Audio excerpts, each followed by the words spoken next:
G'day, you bloody legends. Today, we are taking a look at the Tier 4 Tiger, a part of the new British battlecruiser line in World of Warships Legends. Now, keep in mind, I am still grinding to get that new British commander, so keep that in mind. So, let's start off with our build and go over the stats. So, we have a standard accuracy build, and we have Scharnhorst and Robert Chajard. The only reason why I have Chajard on here is just to get slightly more penetration to nail broadside battleships. That's the only reason why he's on here. Trust me, it works well on my Nelson, so I assume it works on all the other British battleships with short fuse. Anyways, we have a Type 3 camo. The reason why it's only one is because I rarely played Tier 4. And also the Anzac 23 flag.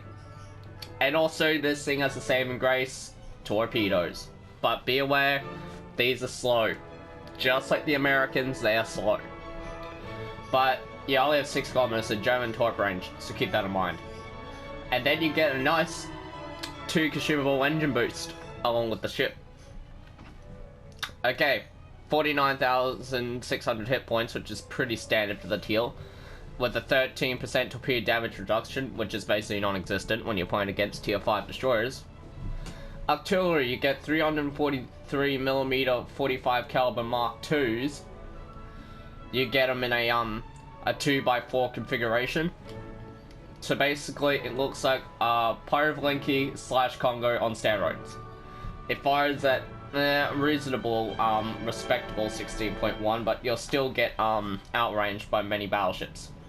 30-second reload, that's pretty standard. 180 degree turn time is very nice at 25 seconds. That is lovely for a battleship. Battlecruiser. HE shell maximum damage of 1550 with a 39% per shell. That is magnificent. But even though my Nelson shells hit for 48% chance, I don't know. And AEP shell, not exactly impressed with this when it comes to nailing cruisers. 9,450, that is not good. That's a bit lower the AEP department. Like I said, you have a saving grace, torpedoes, but I recommend when someone's getting close to you, pull out those torpedoes. They're not going to be expecting it. But the reload time is again respectable. You'll be waiting a minute 30, which is respectable. You don't have good AAs in the AA department, but you are quick at 29 knots. Turning circle's a bit meh, but rudder shift, that's good. That is good for a battleship. Now, concealment, it is typically good for the teal, but it's good to not be the first battleship spotted. Other than that, let's have a look at the, as you can see in my statistics, I've not played the ship yet, so this is the first ever game I'm playing the ship.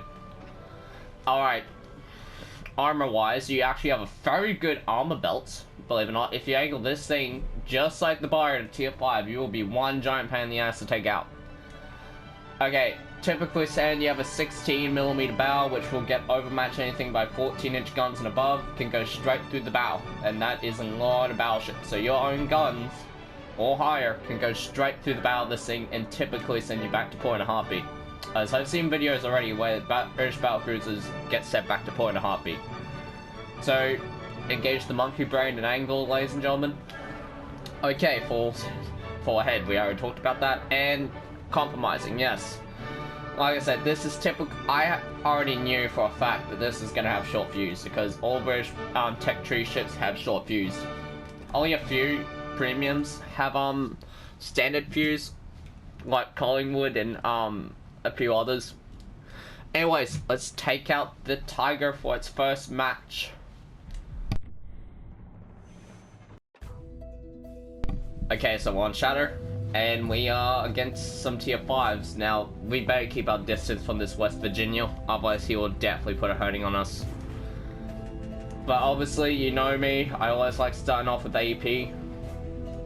But it's a very odd configuration with these torps. It feels so weird to have torps on a British BB. It feels so weird. Now, obviously, 29 knots, that is nothing to joke about this deal. It is quick. You can get around the map pretty fast.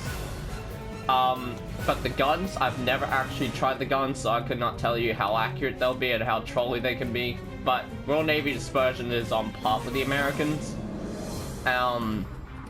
Just as long as you get the guns under control, just like the Americans, you're gonna have fun with the new British battleship line. But please keep in mind that you'll not have good armor. Basically, from the basically past the Renown, really, you'll only get a 25mm bow from tier 7 all the way to tier 8. But look at the Rookie, I am scared to touch that thing. Oh, just the simple fact is, it has very bad armor for a battleship at that tier.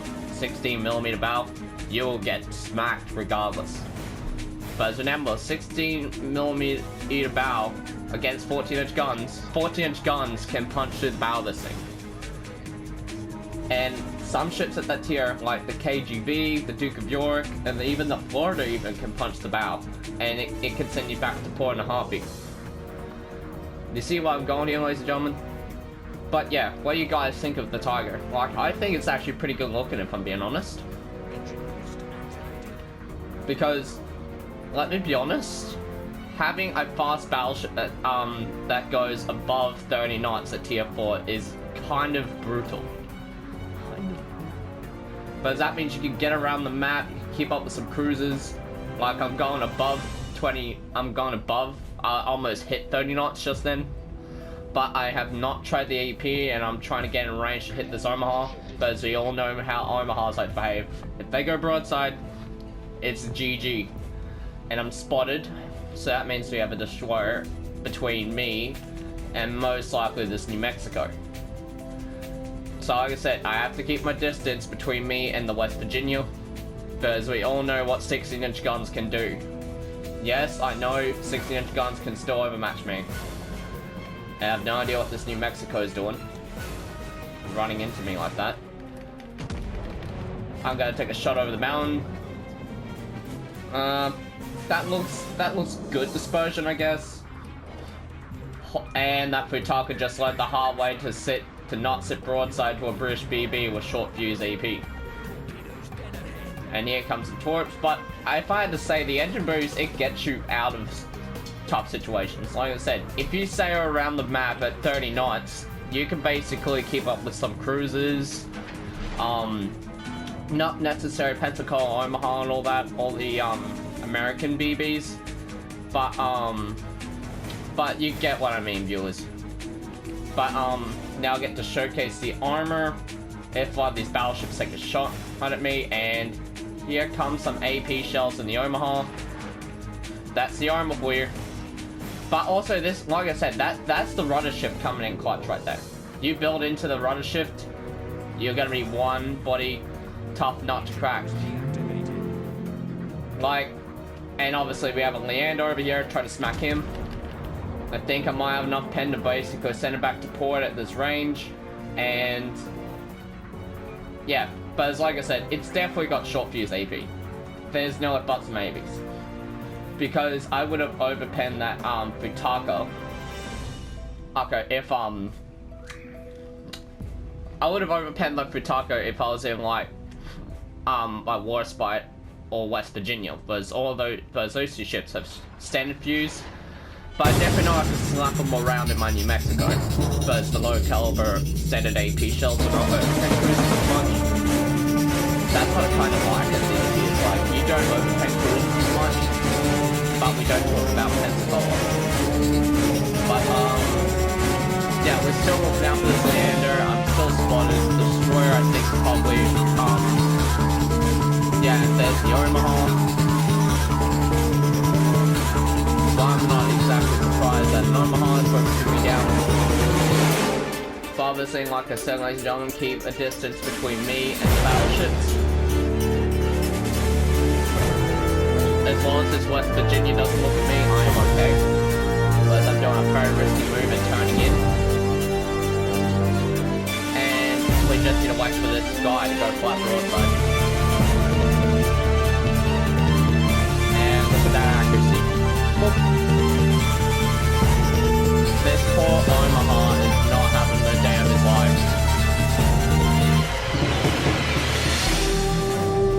Obviously, we have to pick the bigger threat, which would have to be the Leander.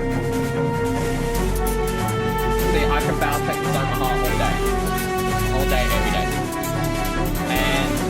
And this lander is about to go broadside, so we take the shot to Leander. And surprised it didn't delete him just then.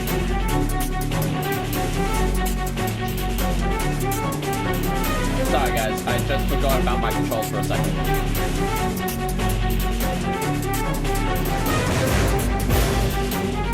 These have very quick maneuverability as well.